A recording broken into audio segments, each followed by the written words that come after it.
हम खबर कहीं भी हो, चाहे वो कब्र में दफन क्यों न कर दी गई हो, उस खबर को खोद करके बाहर निकालते हैं। हम खबर दिखाते हैं, किसी की कब्र नहीं खोदते। और वाइस ऑफ मानवता निश्चित तौर पे जो मानवीय मूल्यों का हनन हो रहा है, उस मानवीय मूल्यों के हनन की सुरक्षा के लिए मानवीय वाइस ऑफ मानवता पूरी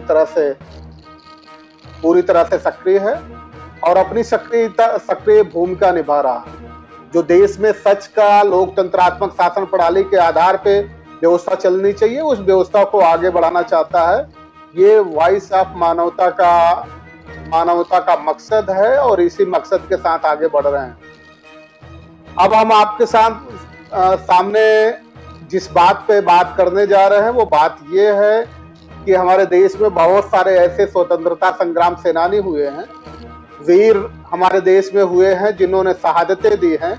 लेकिन आज उन शहीदों के नाम पे, उन वीरों के नाम पे जिन्होंने इस देश को आजाद करने की कोशिश की है, इस देश को आजाद करने का पूरा प्रयास किया है, इस देश की आजादी में आगे बढ़ चढ़ के भाग लिया है, ऐसे सपूतों को आज पूरी तरह से बदनाम करने की कोशिश की जा रही है, उनके नाम पे लांछन लगाने की कोशिश की जा रही है। और जब ऐसे महापुरुषों के, ऐसे शहीदों के, ऐसे महान देशभक्तों के चरित्र पे कीचड़ उछाले जाएंगे, तो वॉइस ऑफ मानवता कभी भी चुप रहने वाला नहीं है।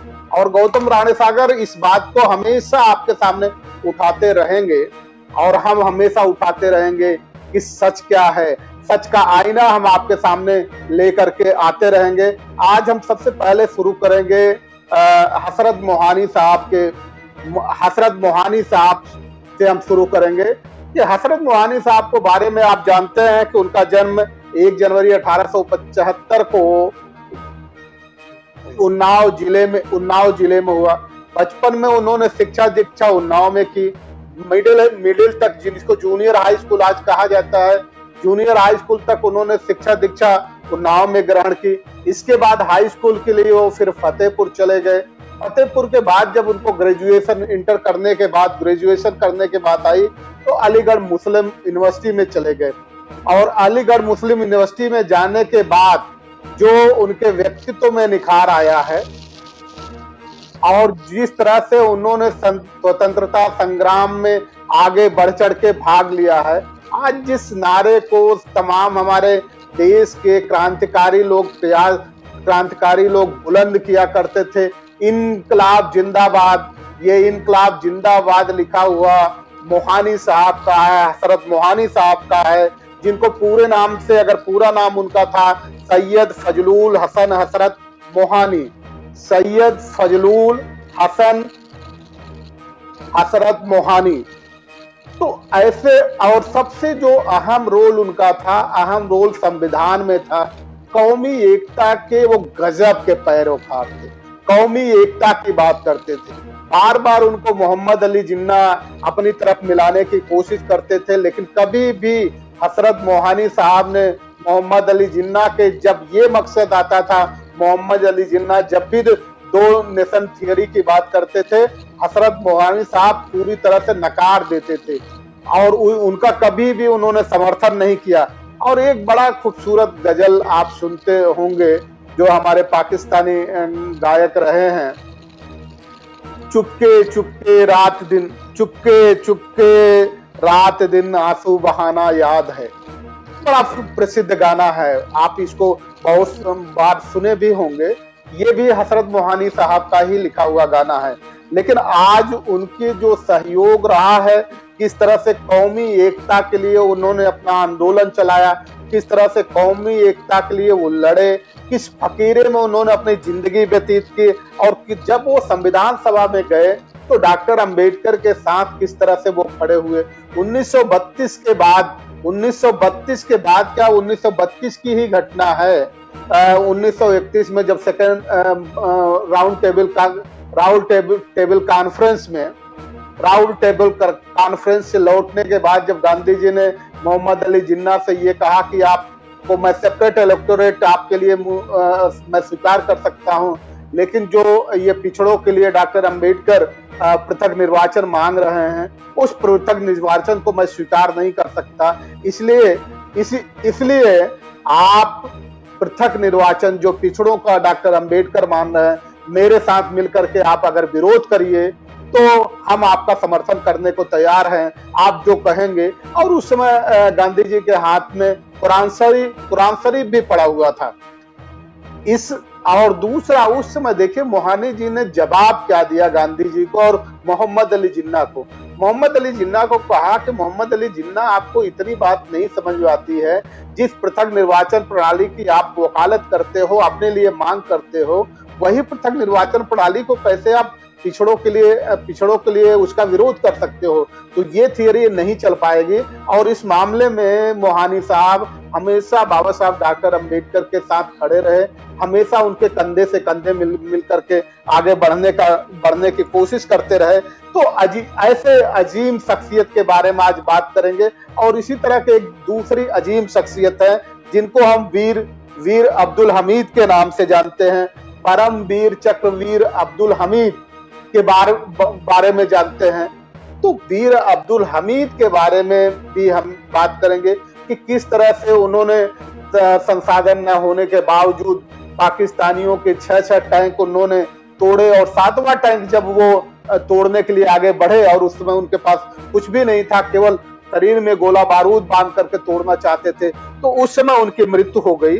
तो इस दिशा में आज हम आगे बढ़ेंगे और शुरू करेंगे कि जो मुनव्वर राणा साहब ने उनके हजरत मोहानी साहब के बारे में लिखी है, वो पतली सी सड़क जो मोहान से उन्नाव जाती है, वो पतली सी सड़क जो उन्नाव से मोहान जाती है, वही हसरत के ख्वाबों को भटकता छोड़ आए हैं। तो आज जो हसरत मोहानी साहब के जो भटकते ख्वाब हैं, इस देश को एक सूत्र में बांधने की, कौमी एकता में बांधने को, इस देश के मसावात को कायम रखने की, उसी दिशा में आज हम बात करेंगे। और बात करने के लिए हमारे बीच में जो हमारे अतिथि मौजूद हैं, इस समय कमल किशोर कठरिया साहब मौजूद हैं, जो एक्स IRS भी हैं। और आपसे तारुफ करा दें, कठरिया साहब, वॉइस ऑफ मानवता में आपका स्वागत है। बहुत बहुत खैर मकदम, आपका इस्तकबाल है। और आपसे इस दिशा में जानना चाहते हैं, और हमारे 2 मेहमान और जुड़ने वाले हैं, नवाजुद्दीन जी और यूनुस मोहानी साहब।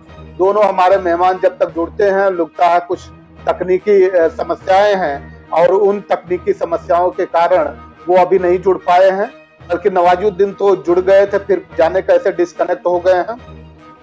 वो जब तक जुड़ते हैं तब तक हम आपसे जानना चाहते हैं कि जो सैयद फजलुल हसन हसरत मोहानी साहब के कौमी एकता का अभियान था, और वो मसावात को कायम रखना चाहते थे, अखंड भारत को एक मजबूत भारत के रूप में देखना चाहते थे।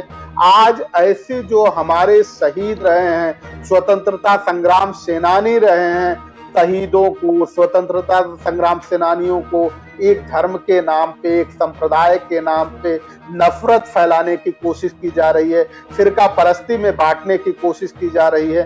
तो और वो लोग कोशिश कर रहे हैं जो उस समय आजादी के दीवानों का विरोध करते थे, या अंग्रेजों का तलवा चाटा करते थे, अंग्रेजों के सामने सरेंडर किया करते थे, माफीनामा प्रस्तुत करते थे, ऐसे लोग आज देश के मसावात को बिगाड़ने की कोशिश कर रहे हैं। तो आपसे हम ये जानना चाहते हैं, इस मसावात को कायम करने के लिए हमें आपको किस रास्ते पे बढ़ना चाहिए, और इस देश की एकता और अखंडता और इसकी अछूतता बनाए रखने के लिए हम लोगों को क्या प्रयास करना चाहिए। के कठरिया साहब। देखिए, जहाँ तक जो इतिहास है, या जिसमें कि जो चाहे दलित समाज के हों या मुस्लिम समाज के हों, जो सुनता सेनानी हैं या जो भी महापुरुष हैं, उनको जो उचित सम्मान नहीं दिया जाता, उचित स्थान नहीं दिया जाता है, उसका कारण है कि जो भारत का इतिहास है वो हमेशा सवर्णों के द्वारा लिखा गया, सवर्णों के लिए लिखा गया और सवर्णों के बारे में लिखा गया। आप पूरा इतिहास उठा के देख लीजिए, प्रारंभ में पूरा इतिहास जो है वो राजा महाराजाओं के परिवारों के इधर उधर घूमता रहता था। कौन राजा बना, उसका राजकुमार कौन था, क्या क्या षड्यंत्र हुए और किस तरीके से दूसरों को मारकर फिर वो राजा बन गया। अगर कहीं पर वर्णन होता भी है कि समाज की आर्थिक स्थिति क्या थी, तो जो संपन्न वर्ग है अगर वो खुश है उस राज परिवार से, तो बोला जाता था कि हाँ, आर्थिक स्थिति बहुत अच्छी थी। सामाजिक स्थिति के बारे में कहीं वर्णन नहीं होता है, खास तौर पर समाज का वो हिस्सा जो इस देश की 85% जनसंख्या बनाता है, और जिसमें कि एक ऐसा हिस्सा जो कि 20% से ज्यादा है, जो कि पशुओं से ज्यादा बदतर उसके साथ व्यवहार हुआ, जिसको अटैचेबल कहा गया, और जिसको कि वर्ण व्यवस्था में भी जगह नहीं दी गई, वर्ण ब्राह्मण कहा गया, पंचम वर्ण कहा गया। उस समाज की क्या स्थिति थी, उसमें कोई भी इतिहासकार ने जितनी भी किताबें लिखी उनमें वो उनको नजरअंदाज किया गया, मतलब उनको इंसान ही नहीं माना गया। देश की आजादी के बाद इत्तेफाक से सत्ता उनको मिली जो इसी परंपरा को आगे बढ़ाने वाले थे, चाहे वो पहले कांग्रेस के रूप में थे या आज भाजपा के रूप में है। जो कांग्रेस में थे वो भी उस समय ब्राह्मणवादी मानसिकता के थे। बाबा साहब अम्बेडकर का हमेशा विरोध रहा। बाबा साहब अम्बेडकर ने हिंदू कोड बिल पर जब औरतों की समानता के लिए, उनके अधिकारों के लिए बिल लाए, तो उन्होंने उनका विरोध किया और लास्ट में उनको इस्तीफा देना पड़ा। ऐसे लोगों के समय को जो है इतिहास लिखने का भी की जिम्मेदारी मिली। उसका परिणाम ये हुआ कि देश की आजादी में जो दलितों को ने जो अपना हिस्सा दिया, योगदान दिया, या जो मुस्लिम समाज ने दिया, अब देखिए 63,000 मुस्लिम लोगों के नाम इंडिया गेट पर लिखे हुए हैं, जो वहां पर जिन्होंने देश की आजादी के लिए शहीद हुए हैं, तो लाखों की संख्या में नाम है, उसमें 63,000 मुस्लिम लोगों के नाम है। लेकिन कभी उनका नाम नहीं आता है। हमेशा ये आता है कि मुस्लिम समाज ने देश को बांट दिया, जबकि अगर देखा जाए तो देश को बांटने का काम शुरुआत में जो द्विराष्ट्र थ्योरी थी वो सावरकर ने दी थी। उन्होंने धर्म के आधार पर राष्ट्रवाद की कल्पना की थी। जब रहमत अली नाम के एक बच्चे ने, जो कि स्कूल का छात्र था, लंदन पढ़ रहा था, उसने एक एस्से लिखा था, निबंध लिखा था, उसमें पाकिस्तान नाम शब्द का यूज किया था और पृथक देश की बात करी थी, तो मोहम्मद अली जिन्ना ने उसकी इस बात को बच्चे की कल्पना कहकर ठुकरा दिया था। लेकिन वही मोहम्मद अली जिन्ना 1940 तक आते आते पाकिस्तान के समर्थक हो गए। उसका बहुत बड़ा कारण यह था कि जो सावरकर के नेतृत्व में हिंदू राष्ट्र की जो बात चल रही थी, उसने मुस्लिम समाज को भी मजबूर किया कि वो अपने लिए अलग देश की मांग करे। और अलग देश की मांग करने पर भी मेरा कहना है कि आप देखिए, जो अलग देश की भी बात होती थी, तो जो मुस्लिम डोमिनेटेड पाकिस्तान और बंगाल का जो हिस्सा था, वहीं सबसे ज्यादा मांग थी। इस देश का जो बाकी हिस्से में जो रहने वाला मुस्लिम है, 5 करोड़ मुस्लिम जो उस समय करीब लगभग पूरे बाकी जो देश में बचे हुए थे, उसमें 80% हिस्सा था वो इस देश में रहे, जबकि उनके पास ऑप्शन था। वो चाहते तो पाकिस्तान जा सकते थे, लेकिन उन्हें विकल्प होते हुए भी उन्होंने इस देश में रहना पसंद किया, धर्मनिरपेक्ष भारत में रहना पसंद किया। तो ऐसे लोगों की धर्मनिरपेक्षता या राष्ट्र भक्ति पर अगर जो क्वेश्चन उठाता है तो आप सोचिए कि वो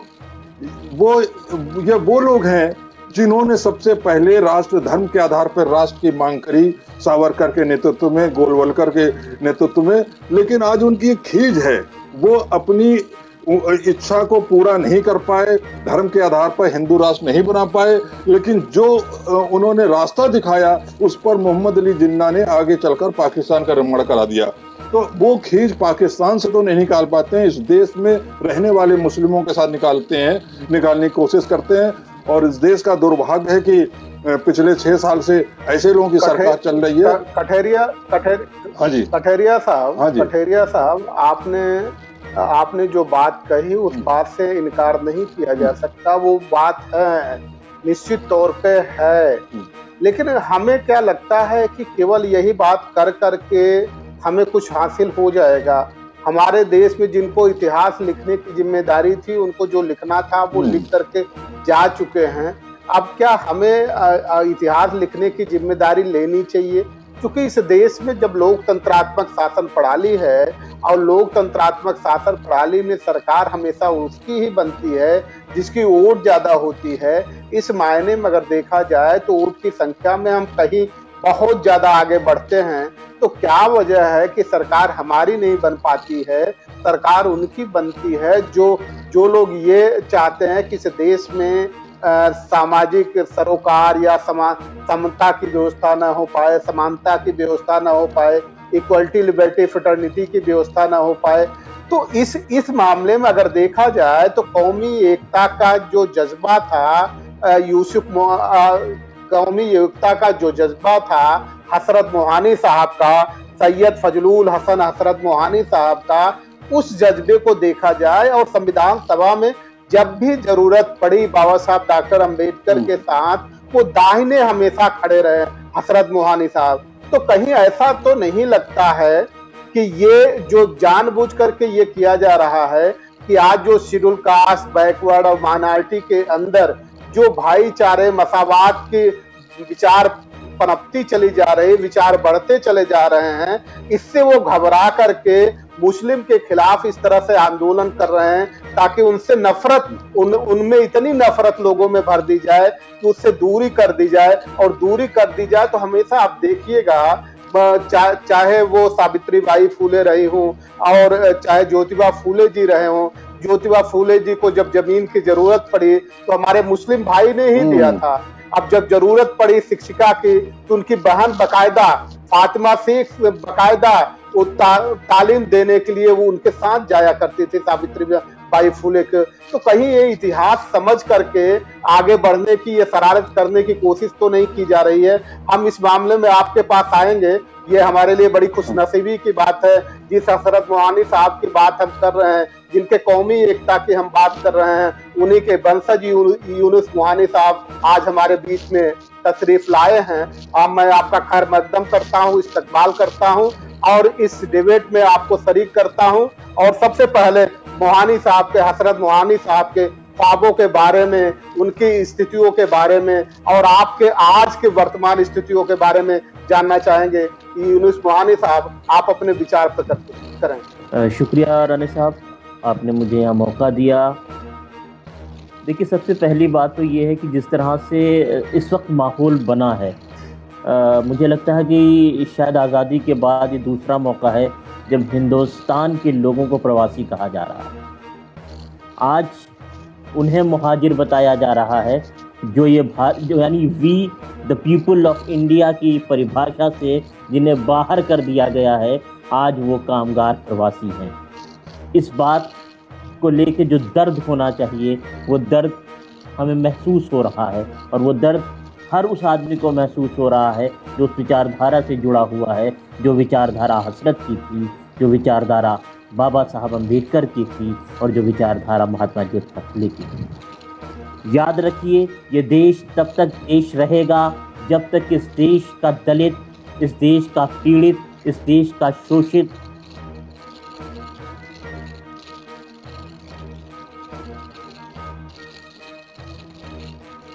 हमें लगता है टेक्निकल कारणों से उनकी आवाज इस समय हमारे सब पास तक नहीं पहुंच पा रही थी। इस बारे में हम कटेरिया साहब आपसे भी जानना चाह रहे हैं। बड़ी खूबसूरत बात कर रहे थे कि क्या साजिश हो रही, ये साजिश क्या साजिश हो रही है? साजिश तो है, क्या साजिश हो रही है कि हमारे देश में जो यहाँ का एक 1/4 जिसकी आबादी है, 1/4 आबादी वाले को प्रवासी कहा जा रहा है। प्रवासी का मतलब यह है कि ये इस देश के नागरिक नहीं हैं, इस देश पे उनका अधिकार नहीं है, मौलिक अधिकार उनके नहीं है। तो ये कहीं ऐसा तो नहीं कि उनके मौलिक अधिकारों से वंचित करने के लिए ही प्रवासी शब्द गढ़े गए हैं? बिल्कुल, मैं सहमत हूँ आपसे। देखिए, ये जो मजदूर है जिनको प्रवासी कह रहे हैं, पहले ये बिल्कुल गलत शब्द है, क्योंकि नरेंद्र मोदी गुजरात के रहते हुए बनारस से चुनाव लड़ते हैं, वो बनारस में प्रवासी नहीं कहलाते हैं। लेकिन बनारस का रहने वाला अगर दिल्ली या बंबई में काम करने जा रहा है तो वो प्रवासी कैसे हो गया? वो इस देश का नागरिक है, कहीं भी जा सकता है। तो ये तो एक पूरी तरीके से वाकई बहुत गलत टर्मिनोलॉजी उनके लिए इस्तेमाल की जा रही है। और इसके पीछे कारण ये भी है कि जो मजदूर है उसमें कौन है? मजदूर में सबसे बड़ा हिस्सा जो है इस देश का, जो अनुसूचित जाति का है, अनुसूचित जनजाति का है या पिछड़े वर्ग का है। इस वर्ग को उन्होंने कभी इंसान माना ही नहीं है, जो लोग सत्ता में बैठे हुए हैं। इसलिए आज उनकी दशा पर कोई विचार नहीं हो रहा है। निर्मला सीतारमण 3 दिन से 4 दिन से प्रेस कॉन्फ्रेंस कर रही हैं। आज उनकी अंतिम प्रेस कॉन्फ्रेंस भी थी। जितने भी 20 लाख करोड़ की उन्होंने योजनाएं करी, हालांकि 20 लाख करोड़ तो नहीं था, वो तो हवाबाजी थी, लेकिन जो कुछ भी इन्होंने किया है वो पूंजीपति वर्ग के लिए किया है, मतलब अपने तबके के लिए किया है। इस देश का जो बहुसंख्यक वर्ग है, जिसका कि एक बड़ा हिस्सा सड़क से जा रहा है, रोज दुर्घटनाओं में मर रहा है, भूख से आत्महत्या कर रहा है, उसके बारे में उन्होंने कुछ नहीं बोला है। ये एक साजिश है। और दूसरी जो भाईचारा खत्म करने की जो साजिश है, वो उसका मूल कारण ये है कि जैसे मैंने पहले भी कहा कि उनके अंदर एक कहीं ना कहीं टीस उठती है कि वो हिंदू राष्ट्र नहीं बना पाए। हिंदू राष्ट्र आज भी उनका सपना है। आरएसएस 1925 में स्थापना हुई थी, 2025 में 100 साल पूरे होने वाले हैं। 2024 में जब वो दोबारा सत्ता में आएंगे, तब तक वो इतनी तैयारी कर लेना चाहते हैं कि अपने मातृ संगठन आरएसएस को, इस देश को हिंदू राष्ट्र में बदलकर उनको एक तोहफा दे सके। हिंदू राष्ट्र बनाने के लिए इस देश में सबसे ज्यादा जरूरी है मुस्लिम के खिलाफ नफरत पैदा करना। मुस्लिम के समाज 2 चीजें हैं, अगर उनके खिलाफ नफरत पैदा करेंगे तो इस देश का एससी और बीसी हिंदू बन जाएगा और मुस्लिम के खिलाफ लड़ने को खड़ा हो जाएगा। और जब वो हिंदू बनेगा तो वो अपने अधिकारों की मांग के लिए लड़ना बंद कर देगा। अब देखिए, जो एससी समाज का या पिछड़े वर्ग का समाज का जो कटरिया साहब एक प्रश्न हमारा ले लें। हाँ जी। जैसे आप कह रहे हैं वो हिंदू बनाने की कोशिश करेगा, तो आपको ये बात तो उठानी चाहिए कि अगर हम हिंदू हैं तो सहधर्मी हुए, और जब सहधर्मी हुए तो सहधर्मी होने के नाते सहयोगी और सहभागी दोनों हुए। तो सहयोगी भी आपने हमें बना दिया, सहधर्मी भी बना दिया, लेकिन जहां सहभागिता की बात आती है, सहभागिता तो हमें नहीं मिलती है, न जॉब में मिलती है, न लैंड में मिलती है, न जुडिशरी में मिलती है। तो इस बात को समझाने की जरूरत है।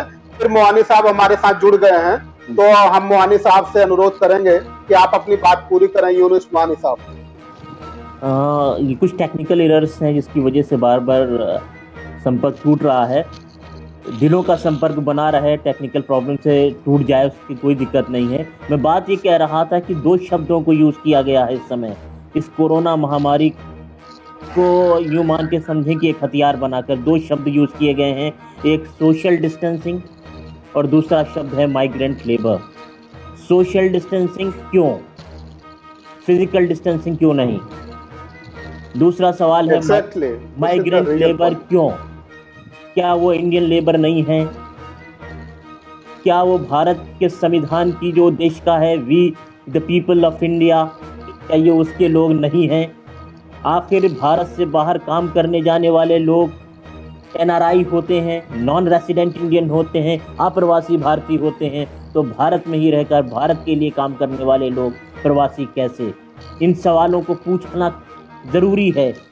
अगर वो लोग प्रवासी मजदूर हैं तो क्या इसीलिए सरकार उनके लिए इतनी निष्ठुर है? क्या सरकार इसीलिए चाहती है कि वो नंगे पांव अपने घर जाएं, उनके पाँवों में छाले पड़ जाएं? क्या कहीं ये NPR और NRC का पहला फेज तो नहीं है? मेरा सवाल ये है, मैं इस सवाल पूछना चाहता हूँ और ये ज़रूरी है ये सवाल करना, क्योंकि यही हकीकत है इस देश की। आपको जब वोट चाहिए तो ये दलित भाई हिंदू होते हैं, जब वोट चाहिए तो इनको सीने से लगा के बताया जाता है कि देखिए ये मुसलमान यहाँ से भगा दिए जाएंगे तो इनके बाग और खेत आपके हो जाएंगे। लेकिन क्या ऐसा होने जा रहा है? क्या ये समय नहीं है इस पर चिंतन करने का? दरअसल हुआ ये है कि हमें भटकाया गया है। हम जब भी एकता की तरफ बढ़े हमें भटका दिया गया है। हमारे ही बीच के जो जयचंद थे उन्होंने ये काम किया है। हम में से जो हमारा लीडर बन जाता है वो बिकाऊ होता है, हम में से जो अधिकारी बन जाता है वो बिकाऊ होता है। मैं दोनों ही पक्षों के बारे में ये बात कह रहा हूँ और बड़ी जिम्मेदारी से ये बात कह रहा हूँ कि आज मैं देख रहा हूँ कि रामविलास पासवान जी कहते हैं सबको दाल बांट दी गई है।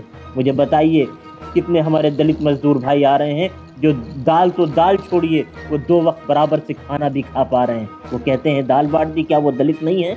वो सिर्फ रिजर्वेशन लेने के लिए दलित? मैं सवाल रामदास अटावले जी से भी करूँगा, मैं सवाल हर उस दलित लीडर से करूँगा और मैं सवाल असदुद्दीन ओवैसी से भी करूँगा। ये सवाल वारिस पठान के लिए भी है जो लोगों को रोश दिलाने के लिए कह देते हैं कि 20 करोड़ या 15 करोड़ मुसलमान इस देश के लिए काफ़ी हैं? क्या वो इस समय बाहर आकर नहीं कह सकते कि एक वारिस पठान 1000 मुसलमानों को खाना खिलाने के लिए काफ़ी है, या 1000 दलितों को खाना खिलाने के लिए काफ़ी है? ये सवाल इसलिए हैं, अगर इन सवालों को नहीं पूछा गया अपने आप से, तो याद रखिए राणे साहब कि हमारा और आपका पतन निश्चित है। अगर हमने आज इन सवालों को नहीं समझा तो कल जो है वो बहुत काला होने वाला है। सीधी एक प्रक्रिया शुरू कर दी गई है, आप माइग्रेंट बना दिए गए हैं, आप मुहाजिर हो चुके हैं और मुहाजिरों को कोई अधिकार प्राप्त नहीं होगा, क्योंकि ये मदीना की स्टेट नहीं है। याद रखिएगा कि मोहम्मद सल्लल्लाहु अलैहि वसल्लम का यहाँ कोई कानून लागू नहीं है। यहाँ पे जिन लोगों का कानून है वो फासिस्ट हैं, जैसा कानून लागू किया जा रहा है। मैं उस संविधान को पोस्टपोन कर दिया गया है, जबकि ज़रूरी नहीं था यहाँ पे कि आपदा प्रबंधन अधिनियम जो है उसको लागू किया जाता, उसकी आवश्यकता नहीं थी, उसको लागू करके यही किया जा रहा है, और जिसके बारे में आपको बाकी लोग बताएंगे। मैं बहुत ज़्यादा नहीं कहूँगा, लेकिन सोशल डिस्टेंसिंग के अल्फाज को सिर्फ इसलिए यूज़ किया गया है कि आप छुआछूत की बात चाहे जितनी करते रहिए कि उसे ख़त्म कर देंगे, आप उसको अपराध बताते रहिए, लेकिन इसकी आड़ में हम उस अपराध को कानूनी बना देंगे, और आज कानूनी बना दिया गया है। याद रखिएगा, मुझे एतराज़ है सोशल डिस्टेंसिंग से, मुझे एतराज़ है। आप क्यों नहीं कहते कि आप फिजिकल डिस्टेंसिंग करिए, दूरी बनाए रखिए? आदमी की दूरी होनी चाहिए, सामाजिक दूरी क्या बात है? सामाजिक दूरी आप क्यों बनाना चाहते हैं? सवाल ये है। बहुत जुनून क्वेश्चन उठाया है, ये सच है। बार बार मैं इसीलिए कह रहा था कटेरिया साहब कि हम बार बार उनसे उम्मीद क्यों करें? क्या ये मान लिया जाए कि नरभक्षी किसी को बख्शेगा? अगर एक साधारण आदमी नरभक्षी पे विश्वास कर ले कि वो मुझे नहीं खाएगा, मुझे नहीं फाड़ेगा, मुझे नहीं चीरेगा, मेरा कत्ल नहीं करेगा, मुझे भोजन नहीं करेगा, मेरा चिथड़े नहीं उधेड़ेगा, तो इसका मतलब दोष हमारा है। यही बात कह रहे हैं कि आज जो क्वारंटाइन सेंटर जिनको आप कह रहे हैं, बहुत सही इन्होंने बात उठाया, वो क्वारंटाइन सेंटर नहीं है, वो डिटेंशन सेंटर है, कंसंट्रेशन सेंटर है। और आप वहां देखिए, जब ये सरकार दावे करती है कि अगर इम्यून कैपेसिटी आपकी बड़ी मजबूत रहेगी, ये कोरोना कुछ भी नहीं कर पाएगा, लेकिन जो डिटेंशन सेंटर है, जो कंसंट्रेशन सेंटर इन्होंने बनाया है, वहां भोजन नहीं उपलब्ध होते हैं। वहां जब भोजन नहीं उपलब्ध होगा तो आपकी इम्यून कैपेसिटी कैसे बढ़ जाएगी? एक तरफ आप कहते हैं सोशल डिस्टेंसिंग, और जाकर के उस डिटेंशन सेंटर में देखिए, जिसको क्वारंटाइन कहा जाता है, तो एक 10 बाई 10 के कमरे में 50-50 लोग भरे हैं, वो बैठ नहीं पा रहे हैं, वो उठ नहीं पा रहे हैं, लेकिन कोई है नहीं। तो ये बहुत सही प्रश्न उठाया है यूनुस मोहानी साहब ने कि इसको सोशल डिस्टेंसिंग मत मानिए, इसको फिजिकल अगर आप कहते तो पूरी दुनिया में फिजिकल डिस्टेंसिंग शब्द यूज किया गया था, आपके यहाँ सोशल डिस्टेंसिंग शब्द क्यों यूज किया गया? इसलिए हमें आपको ये समझने की जरूरत है, ये बात समझ लें कि हमें उन पर सिर्फ दोषारोपण करने से कोई काम नहीं चलने वाला, हमसे उन्हें उम्मीद नहीं करनी है। ये लोकतंत्रात्मक शासन प्रणाली है, बड़ी मुश्किल से लोकतंत्र मिला है। अगर इस लोकतंत्र को बचाना है तो निश्चित तौर पे जो शेड्यूल कास्ट के लोग हैं, बैकवर्ड के लोग हैं, माइनॉरिटी के लोग हैं, और जो कुछ सुधरी हुई मानसिकता के लोग आपके साथ खड़े होना चाहते हैं, उनको लेकर के अपनी ताकत पैदा करनी है। विरोध करने की राजनीति छोड़ दीजिए, विरोध करने की राजनीति जाने दीजिए, विरोध करने से कोई बात नहीं होगा। जो हमारे पास नहीं उसकी चिंता छोड़ दीजिए, जो हमारे पास है उसको ताकत बनाए, उसमें फोकस करें। इसलिए मैं आपसे ये जानना चाहूंगा कि इस दिशा में कितने, जैसे आप तो एक्स IRS रहे हैं, बहुत सारे ब्यूरोक्रेट आपके साथ संपर्क में रहेंगे, तो क्या आप इस पर बात करना पसंद करेंगे कि भाई देखो अभी आपस के जो दुराव है उसको खत्म करो, उनका विरोध बंद करो, हम ये कहना बंद करें कि उन्होंने इतिहास गलत लिख दिया। हमें अब ये जरूरत है कि इतिहास जो गलत लिखा है, संविधान हमारा है, अभी खत्म घोषित नहीं किया गया है, जबकि चरित्र में तो व्यवहार में खत्म कर दिया गया है, लेकिन ऑफिशियल खत्म नहीं किया गया है। ऑफिशियल खत्म करने की घोषणा करने से पहले संविधान को जब ये खत्म कर दिया जाएगा, इसकी घोषणा करने से पहले आखिरी मौका है इस संविधान को बचाने का। उस दिशा में आपसे हम जानना चाहेंगे क्या हमें प्रयास करने चाहिए, कठेरिया साहब। हाँ जी, देखिए जो मैं कह रहा था, मेरा ये कहने का अर्थ नहीं कि हम सिर्फ उनकी कमियां ही बताते रहें। हमें उनसे उम्मीद भी नहीं रखनी है। वो अपने लक्ष्य के प्रति पूरी तरह समर्पित हैं।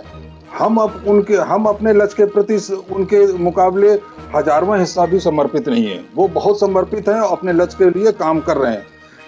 हमें उनसे उम्मीद बिल्कुल नहीं करनी है, इसमें तो कोई दो राय नहीं है। लेकिन हमें अगर अपना इतिहास लिखना है, अपने समाज को जागरूक करना है, तो हमें अपना इतिहास भी लिखना होगा।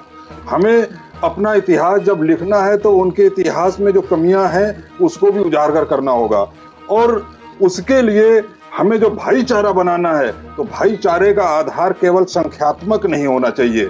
अगर आप सिर्फ संख्या के आधार पर, हम बार बार वोटों के आधार पर अपने को जोड़ते रहें कि अगर दलित और मुस्लिम आपस में मिल जाए तो इतने % वोट हो जाते हैं, दलित मुस्लिम के साथ यादव और अहीर मिल जाते हैं या पिछड़ा वर्ग मिल जाता है तो हम 85% जाते हैं, ये पिछले 25-30 सालों से वाम सेप और बसपा वाले करते रहे। लेकिन हम लोग उस संख्यात्मक आधार को कभी विचारों की चाशनी से लपेट नहीं पाए। जब तक हम विचारधारा के आधार पर एक दूसरे से नहीं जोड़ेंगे, हम कभी भी मजबूती के साथ भाईचारा पैदा नहीं कर सकते। आज देखिए, मैं भले ही ब्यूरोक्रेट रहा हूं, लेकिन मैं आपको बता दूं, मैं छात्र जीवन से अम्बेडकरवादी आंदोलन में रहा हूं। जब नौकरी में आया तो कुछ समय के लिए जरूर अलग हुआ, क्योंकि मजबूरी थी, नई नई नौकरी थी। लेकिन जैसे मैं बॉम्बे पोस्टिंग हुआ, मैं बामसेप से जुड़ गया। पहले एक कार्यकर्ता के रूप में रहा, बाद में बामसेप का बॉम्बे यूनिट का प्रेसिडेंट भी रहा। आज भी मैं लगातार काम कर रहा हूं। मैं रिटायरमेंट के बाद वाला समाज के बीच जाने वाला नहीं, मैं लगातार काम कर रहा हूं। मैं लगातार यही कहता हूं कि अगर हमें दलित मुस्लिम के बीच में भाईचारा पैदा करना है, दलित मुस्लिम पिछड़े के बीच भाईचारा पैदा करना है, तो सबसे पहले दलित और मुस्लिम को साथ आना चाहिए। और दलित और मुस्लिम को अगर साथ आना चाहिए तो कुछ विचारों के आधार पर आना चाहिए। हमारा जो मुस्लिम समाज है उसका 80% हिस्सा कौन सा है? 80% क्या, 95 मैं कहता हूँ 85% हिस्सा इस देश के ही जो यहीं के मूल निवासी उनसे कन्वर्टेड है, जो कि मजबूरी में हिंदू व्यवस्था के जो जुल्म था उनसे बचने के लिए वहां पर धर्म परिवर्तन किया। तो हम अगर जब उनका इतिहास बताते हैं, हमारा उनसे खून का संबंध है, हमारी समस्याएं एक है, हमारा दुश्मन एक है। उसका लक्ष्य खाली मुस्लिम को बर्बाद करना नहीं। आज वो मुस्लिम को टारगेट बना के हमें लॉलीपॉप दिखा रहा है, लेकिन जिस दिन मुस्लिम बर्बाद होगा तो उसका अगला टारगेट हम ही होंगे, दलित समाज होगा और उसके बाद ओबीसी समाज होगा। ये चीज हमें लोगों को समझानी होगी और इस आधार पर विचारधारा के आधार पर जब हम एकता पैदा करेंगे तो वो स्थायी होगी और हम उनको पराजित कर पाएंगे। वरना हम सिर्फ आने वाले इलेक्शन के नजरिए से बार-बार संख्यात्मक आधार पर करेंगे तो हम कभी फेल नहीं पाएंगे। बिल्कुल सही आप कह रहे हैं कठेरिया साहब। निश्चित तौर पे यही होना चाहिए कि ये कहा जाता है कि जिसकी सामाजिक जड़ें मजबूत नहीं होंगी उसका राजनीतिक जड़ कभी भी मजबूत नहीं हो सकता। आप देखिए, आप स्वतंत्रता संग्राम सेनानियों की लिस्ट में आप देखिए तो बांके चमार का इतिहास कहीं है क्या? बांके चमार जौनपुर के पवारा के थे। उस समय 1858 में 50,000 रुपए का इनाम था उन पे, 50,000 रुपए का। अंग्रेजों ने 50,000 रुपए का इनाम रखा था। अब 50,000 रुपए की कीमत आप समझ लीजिए उस समय क्या होगा। और उसी समय अलीगढ़ के उदैया चमार थे, जिन्होंने 50 अंग्रेजों के इकट्ठे काट दिया था।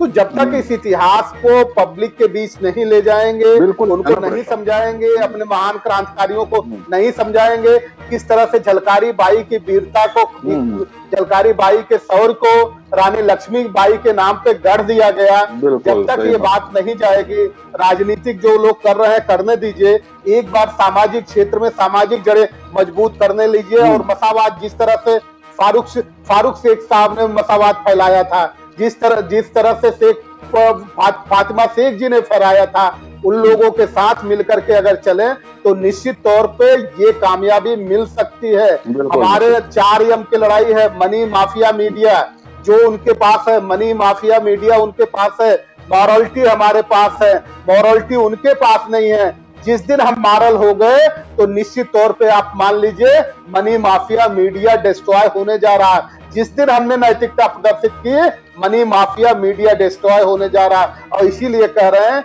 कि जिस मसावाद को कायम किया गया था, और आप ये भी समझिए कि जो इस्लाम की बात की जा रही, कितनी नफरत फैलाई जा रही। अगर मोहम्मद साहब को ही देख लिए तो उन्होंने सबसे पहले कहा था कि तालीम हासिल करो। अगर तालीम चीन में जाके मिलती है तो चीन चले जाओ, तालीम हासिल करो। तालीम से लियाकत आती है, लियाकत से लायकियत आती है, लायकियत के बाद आदमी इंसान बनता है, और जो इंसान नहीं बनता वो कभी मुसलमान नहीं बन सकता है। तो ये जब मसावात, ये इतिहास हमारे हैं, इतिहास जिसका रहता है, हमारा सुनहरा इतिहास रहा है, इतिहास की धारा हम मोड़ना जानते हैं। बस अपने आप पे विश्वास करना शुरू करें। हम आज से पुरजोर इसका विरोध करेंगे। वो प्रवासी नहीं, वो इस देश के मजदूर हैं और इस देश के असली मालिक हैं। उसी दिशा में आगे बढ़ने की जरूरत है। और आखिरी बात, हम अपनी बात चूंकि हम समराइज करना चाहेंगे, आखिरी बात हम मोहानी साहब से लेना चाहेंगे कि इस पे हम लोगों को कौन सा मार्ग अख्तियार करना चाहिए और इस देश के, इस मुल्क को किस तरह से बचाए रखा जा सकता है, या बचाने के लिए हमें कौन से प्रयास करने चाहिए। आपसे हम राय लेना चाहेंगे। राणे साहब, देखिए, सरकार ने आपको हथियार स्वयं दे दिया है। सरकार ने एक मंत्र दिया है आत्मनिर्भर भारत का। ये आत्मनिर्भर भारत जो है, ये यहाँ का मजदूर बनाएगा।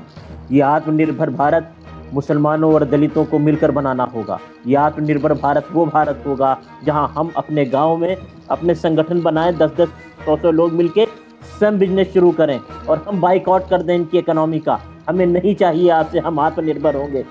पट्टे होते हैं 2 बिस्वे से लेके 2 बीघे तक के पट्टे होते हैं। 2 बिस्वे की जोत में अगर कोई किसान काम करेगा तो उसका परिवार नहीं पल सकता। लेकिन अगर 10 लोग एक समूह बना लें तो वो जोत 20 बीघे या 40 बीघे बन जाती है, और उसमें जो वर्क फोर्स होगी हमारे पास वो 40 लोगों की होगी। बहुत ईजिली हम उसमें काम कर सकते हैं। इस प्रकार से हमें काम करना होगा और हमें आत्मनिर्भर बनना होगा। ये मंत्र जो हमें दिया गया है, जिन्होंने उसे अपना जुमला किया है, हमें उसको अख्तियार कर लेना होगा। हम अब तक आत्मनिर्भर नहीं बने। हमें 2 चीज़ें बताई गई। देखिए, दलितों के साथ दिक्कत ये रही कि वो मजलूमियत का रोना रोते रहे। मुसलमानों ने भी हमेशा यही कहा कि अपनी कमियां कभी नहीं देखी, सिर्फ एक बात कही कि हमारे साथ तो पक्षपात होता है। ये जो मजलूमियत का रोना, इसे बंद करना पड़ेगा। हमें इसे बिल्कुल नकारना पड़ेगा। नहीं, हम कमज़ोर नहीं हैं। हमें इस बात का विश्वास करना पड़ेगा, क्योंकि वो व्यक्ति जीत नहीं सकता कोई जंग जो अपने आप को कमज़ोर समझता है, क्योंकि वो पहले ही से टूट जाता है जब समझ लेता है कि हम कमज़ोर हैं, हमें ये हरा देंगे, ये ज़्यादा है। ना उनके पास मीडिया है, ना उनके पास माफिया है, ना उनके पास पैसा है। सब आपके हाथ में है। आप आत्मनिर्भर बनिए। सोशल मीडिया ने आज आपको वो ताकत दे दी है, उनकी मीडिया की ज़रूरत नहीं है। हमारे पास इतने ज़्यादा ज़बानें हैं और इतने ज़्यादा कान हैं कि हमें उनके भोंपुओं की ज़रूरत नहीं है। हमें उन्हें उनके पैसों की ज़रूरत नहीं है। हम अपने संसाधन स्वयं जीवित कर सकते हैं। और माफिया तो तब तक होता है जब उसके पास बाजुओं का बल हो। हमारे पास बाजुओं का बल उनसे ज़्यादा है। हम सबल हैं। हम कोई दलित नहीं हैं, हम कोई कमज़ोर नहीं हैं। अब कोई भी अपने आप को दलित ना कहे, कोई अपने आप को शोषित ना कहे। हम सबल हैं। और अब नया नाम गढ़ना पड़ेगा। अब दलितों को सबल कहना पड़ेगा। अब माइग्रेंट को आपको इंडियन कहना पड़ेगा। आपको ये बात उठानी पड़ेगी कि हम इंडियन मजदूर हैं, हम भारत के निर्माता हैं। आप भारत निर्माता शब्द क्यों नहीं यूज़ करते? आप उन्हें माइग्रेंट लेबर क्यों कहते हैं? प्रवासी मजदूर क्यों कहते हैं? भारत निर्माता क्यों नहीं कहते? आपको शर्म आती है? मुझे लगता है कि हमें यहीं से शुरुआत करनी चाहिए कि हम माइग्रेंट लेबर पसंद नहीं करेंगे, हमें भारत निर्माता कहा जाए। नहीं, निश्चित तौर पे आपके ये मशवरे बहुत बेहतर हैं और इसी मशवरे पे आगे बढ़ेंगे। एक घटना हम बता रहे हैं आप सभी के सामने कि नाम सुना होगा केरेलू टेकेक्स। एक शूटर थे, दुनिया के सबसे बेहतरीन शूटर बनकर के उभरे वो। 1938 के ओलंपिक में जब आए तो वो कोई मेडल नहीं जीत पाए। इसके बाद उन्होंने तय किया कि 1940 में, चूंकि समर और विंटर 2 सेशन चलते हैं उसके, 1940 में हम जब आएंगे तो मेडल जीतेंगे। लेकिन वो जर्मनी के थे, सेना में थे, और प्रैक्टिस के दरमियान एक ग्रेनेड आया, उनके हाथ पे गिरा और दाहिने हाथ पे गिरा। उनका पूरा का पूरा हाथ साफ हो गया। फिर उन्होंने कहा कि अरे अब तो मेरे सामने 2 ही विकल्प है, या तो मैं वर्ल्ड का बेस्ट बन के जीऊं, या तो मैं अपनी लीला समाप्त कर लूं, अपना जीवन समाप्त कर लूं। फिर टेकेक्स ने, करेली ने बाएं हाथ से शूटिंग करना शुरू किया, प्रैक्टिस करना शुरू किया। 1940 में जब वो गए ओलंपिक में, तो उनके साथियों ने कहा कि करेली, मैं तुम्हारे हिम्मत की दाद देता हूँ, इतने के बावजूद भी तुम हम लोगों का हौसला बढ़ाने आए हो। करेली ने कहा कि आप मुझे ये गलत फहमी में मत पड़ो कि मैं तुम्हारा हौसला बढ़ाने आया हूँ, मैं तुम्हें कंपीट करने आया हूँ, तुम्हें हराने आया हूँ, क्योंकि गोल्ड पे मेरा ही अधिकार है, दूसरे का अधिकार नहीं है। इसके बाद 1940 का चूंकि द्वितीय विश्व युद्ध शुरू हो गया तो ओलंपिक नहीं हो पाया। 44 में युद्ध चल रहा था, ओलंपिक नहीं हो पाया। 48 में जब ओलंपिक हुआ तो गोल्ड मेडल करेली के पास था। 52 में जब युद्ध हुआ, गोल्ड मेडल करेली के पास था। ये सच है कि हमें जो कमजोर शब्द हैं, अपने लिए उन कमजोर शब्दों का उपयोग नहीं करना है, और निश्चित तौर पे जिसकी बात आप कर रहे हैं वो पीछे चल जाते हैं, बस उनको लीड करने वाले लोगों की जरूरत हो। और बेहतर अगर हम लोग ये तय कर लें, और जहां तक उनके मीडिया की बात है, हम आपको दावे के साथ कहते हैं, 1 साल दे दीजिए, इनकी जितनी भी मीडिया है, सारे के सारे मीडिया को जमीन में गाड़ करके दम लेंगे। हम लोग अपना मीडिया बनाएंगे, इनके पैरेलल चलेंगे, इनसे सुपीरियर चलेंगे, क्योंकि आप जानते हैं कि अगर हमें इनसे बेहतर बनना है तो या तो इनके बराबर सोचना होगा या इनसे आगे चल करके सोचना होगा।